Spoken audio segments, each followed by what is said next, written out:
Hello বন্ধুরা, তোমরা সবাই কেমন আছো? আশা করছি খুব ভালো আছো। তো এখন হচ্ছে দুপুরে সবজির জন্য আমি এখানে সবজি কেটে নিচ্ছি। তো সবজি কাটতে কাটতে আমার খুব আম খেতে ইচ্ছা করলো।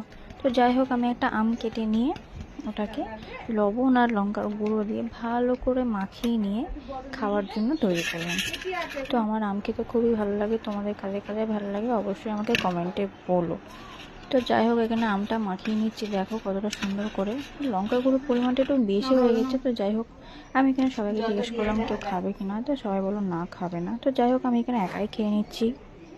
তো আমটা খাওয়ার পর আমি গেছিলাম স্নান করতে। তো স্নান টান সেরে এসে এখানে আমি এখন চুল মুছে নিচ্ছি। তো যাই হোক, আমার চুলটা খুব তাড়াতাড়ি না মুছলে আমার প্রচণ্ড ঠান্ডা লেগে যায়।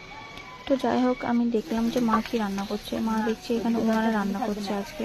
তো আজকে ইঁচড়, উচ্ছে আর আলু দিয়ে একটা সবজি করবে মা। তো যাই হোক, এবার সবজি দেখার পর এসে দেখছি আমার বোনও এসেছে। তো বোনুকে দেখছো কতটা দুষ্টু, এক জায়গায় বসেই থাকে না, সব সময় এদিক ওদিক করে ছোটাছুটি করে। তো যাই হোক, বোনুকে দিয়ে আসার পর আমরা খেতে বসলাম। তো খেতে বসে আজকে লাঞ্চে ছিল শাক, ডাল, এঁচোড়ের তরকারি আর ভাত। তো যাই হোক, আমাদের বাবা আমাদের সাথে খেতে বসে না, উনি আগে চলে যান, কারণ আমরা প্রচণ্ড খাওয়ার সময় ডিস্টার্ব করি। প্রচণ্ড মজা হুল্লোড় করে ভাত খাই, এগুলো আমার বাবা পছন্দ করেন না।